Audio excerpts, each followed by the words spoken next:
Hi நமஸ்தே. நான் உங்க friend Jaya Srinivasan. Welcome to veggies recipe. இன்னைக்கு நம்ம வெஜ்ஜீஸ் ரெசிபி கிச்சன்ல பிரேக்ஃபாஸ்ட் டின்னர் கியூஸ் ஆற மாதிரி ரொம்ப ஹெல்தியான புரோட்டீன் ரிச் எம்எல்ஏ பெசரட்டு பண்ண போறோம். அது என்ன எம்எல்ஏ பெசரட்டு அப்படிங்கிறீங்களா?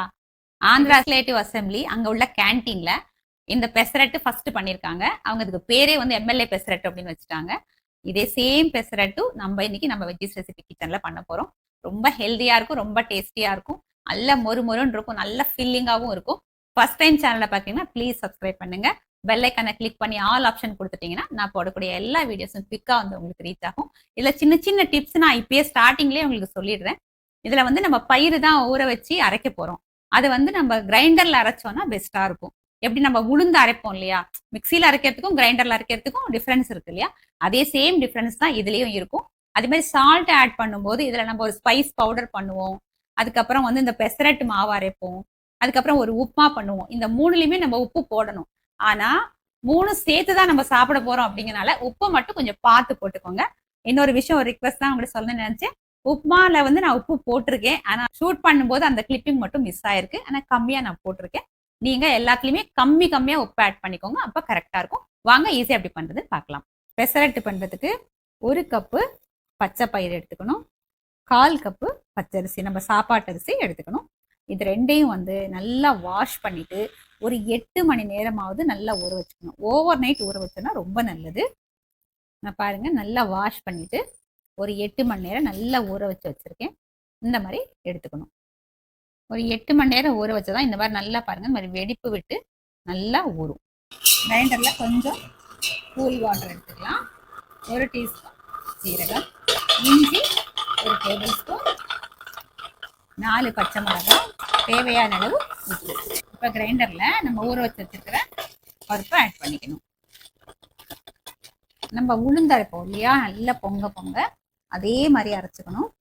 ஐஸ் வாட்டரை கொஞ்சம் கொஞ்சமாக தெளிச்சு அரைச்சோம் அப்படின்னா நல்லா பொங்கி சூப்பராக வரும்.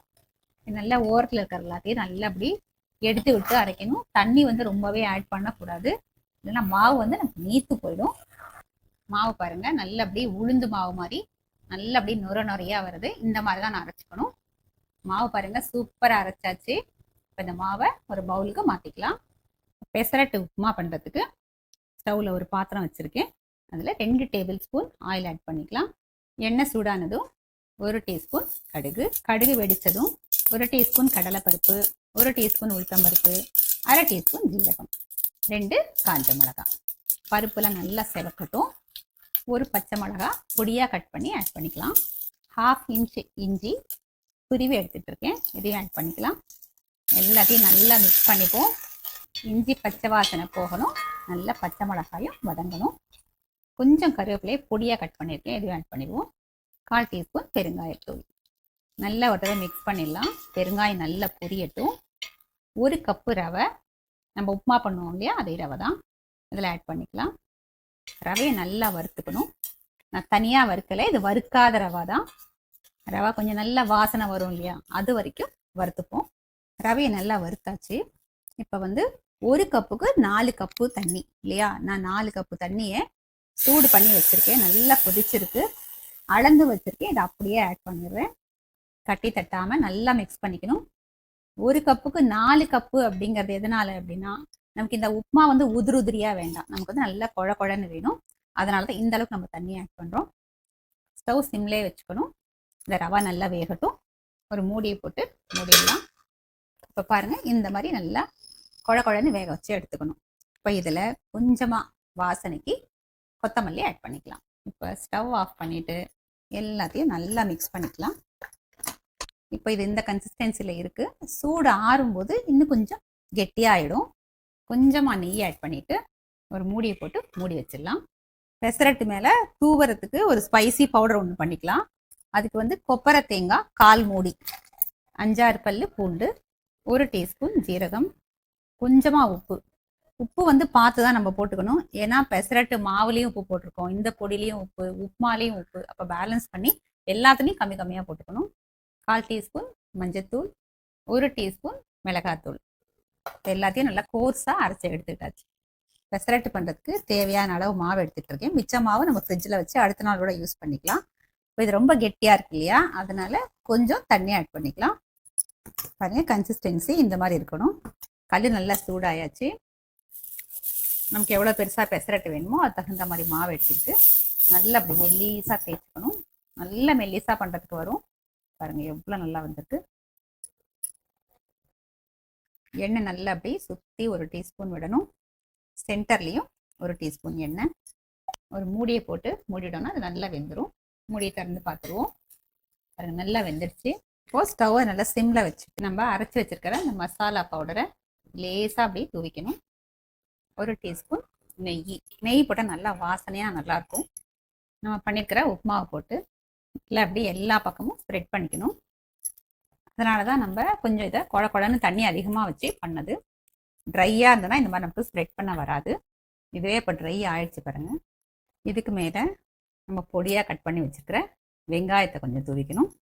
கொஞ்சம் பச்சை மிளகா, துருவி வச்சுருக்கிற இஞ்சி, கொஞ்சம் கொத்தமல்லி, கொஞ்சம் நெய், கொஞ்சம் எண்ணெய். ஸ்டவ் ஃப்ளேம் சிம்மிலேயே இருக்கட்டும். இந்த வெங்காயத்தை லேசாக அப்படி ப்ரெஸ் பண்ணி விடணும். அப்போ தான் நல்லா ஒட்டிக்கும், இல்லைன்னா உதிர்ந்து வந்துடும் இல்லையா. சாப்பிட்றதுக்கு ரொம்ப நல்லாயிருக்கும், ரொம்ப டேஸ்ட்டாக இருக்கும், நல்ல ஃபில்லிங்காக கூட இருக்கும். எல்லா பக்கமும் நல்லா ரோஸ்ட் ஆகிடுச்சு. இது அப்படியே எடுத்துக்க வேண்டியதான். மூடி வச்சு தானே நம்ம வேக வச்சோம். பாருங்கள் எவ்வளோ நல்லா ரோஸ்ட் ஆகிருக்கு. பாருங்கள் எவ்வளோ நல்லா மொறு மொறுன்னு செம்ம சூப்பராக இருக்குது. இதே மாதிரி எல்லா மாவையும் பண்ணி எடுத்துக்கலாம். பாருங்கள் நல்லா எவ்வளோ மெல்லிசாக சர சர சரன்னு பண்ண வருது பாருங்கள். பாருங்கள் எவ்வளோ நல்லா ரோஸ்ட் ஆகிருக்கு. ஸ்பைசி பவுடர் நமக்கு தேவையான அளவு தூவிக்கலாம். நமக்கு எப்படி வேணுமோ அப்படி, எந்த அளவுக்கு நமக்கு இதில் ஃபில்லிங் வேணுமோ அந்த அளவுக்கு எடுத்துக்கிட்டு நல்லா எல்லா பக்கமும் ஸ்ப்ரெட் பண்ணி விடணும். வெங்காயம் நமக்கு தேவையான அளவு தூவிக்கலாம். இஞ்சி துருவல் கொஞ்சம், பச்சை மிளகா பீசஸ் கொஞ்சம், இதெல்லாம் நம்ம விருப்பம் தான். நமக்கு அதிகமாக வேணால் அதிகமாக போட்டுக்கலாம். கொத்தமல்லி, ஒரு டீஸ்பூன் நெய் ஆட் பண்ணிக்கணும். ஒரு டீஸ்பூன் ஆயில். நம்ம ஸ்பைஸ் பவுடர் வேணால் மேலே கூட அப்படி கொஞ்சம் தூவிக்கலாம். கொஞ்சம் நல்லா ஸ்பைஸியாக சாப்பிட்ணுன்னு நினைக்கிறவங்க அதிகமாக கூட தூவிக்கலாம். அவ்வளோதாங்க, நம்மளோட பெசரட் சூப்பராக ரெடி ஆயிடுச்சு. எப்படி இருக்கு பாருங்க, செம்மையாக மொறு மொறுன்னு.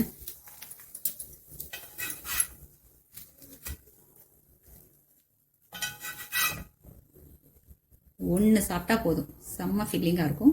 நம்மளோட எம்எல்ஏ பெசரட்டு சர்விங்க்கு ரெடி. பாருங்க எந்த அளவுக்கு சூப்பராக இருக்கு அப்படின்னு. கலர்ஃபுல்லாக நல்ல ஃபில்லிங்காக இருக்கும். பார்த்தீங்களா எவ்வளோ சூப்பராக இருக்கு. நல்ல டேஸ்ட்டாக இருக்கும், ரொம்ப ஹெல்த்தி கூட. டேஸ்ட் பண்ணி பார்த்துலாங்க. இதுக்கு எந்த சட்னி வேணாலும் நல்லா இருக்கும். நான் இன்னைக்கு தேங்காய் சட்னி அரைச்சிருக்கேன். இதில் எல்லாமே ஸ்பைஸ் பவுடர் எல்லாமே நம்ம ஆட் பண்ணியிருக்கோம். அதனால மைல்டாக இருக்கட்டும் தேங்காய் சட்னி அரைச்சிருக்கேன். ரொம்ப சூப்பராக இருக்குங்க. கொஞ்சம் நல்ல ஸ்பைஸியாக இருக்கு. அந்த நம்ம போட்டிருக்கோம் இல்லையா ஸ்பைஸ் பவுடர், அதோட ஃப்ளேவர் ரொம்ப நல்லா இருக்கு. அதே நேரம் அந்த உப்புமா வந்து திரும்ப கொஞ்சம் மைல்டாக நம்மளை கொண்டு போயிடுது. அதனால அப்படியே மாற்றி மாற்றி கொஞ்சம் ஸ்பைசியாகவும் கொஞ்சம் மைல்டாகவும் சாப்பிட்றதுக்கு ரொம்ப நல்லா இருக்கு. கண்டிப்பாக ட்ரை பண்ணி பாருங்க. எப்படி வந்ததுன்னு கமெண்ட்ல சொல்லுங்க. லைக் பண்ணுங்க, உங்க ஃப்ரெண்ட்ஸ் அண்ட் ஃபேமிலிக்கு ஷேர் பண்ணுங்க. புது ரெசிபியோட நாளைக்கு நான் உங்களை மீட் பண்றேன். தேங்க்ஸ் ஃபார் வாட்சிங்.